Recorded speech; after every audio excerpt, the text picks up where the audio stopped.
Здравейте, казвам се Данислав и водя групи за семейни констелации.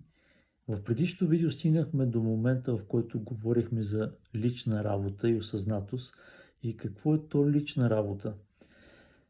В съвременния свят има възможността да се възползваме от различни методи и практики, които ни дават възможност да работим с самите себе си, да достигнем до една по-дълбока душевност.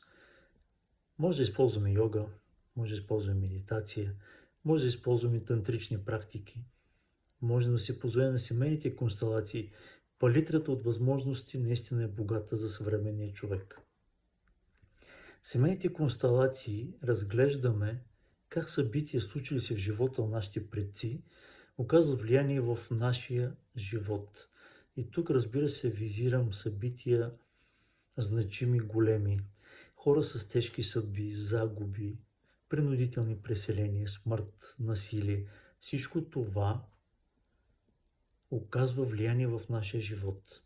И когато имаме осъзнатостта, че това пречи в нашия живот и може да търсим един друг поглед през поглед на семейните констелации, тогава достигаме до една по-дълбока осъзнатост. Осъзнатостта какво правим, за кого го правим, налага ли се да го правим, очакват ли от нас да се прави. Отговор на всички тези въпроси ще търсим в следващите видеа. До скоро!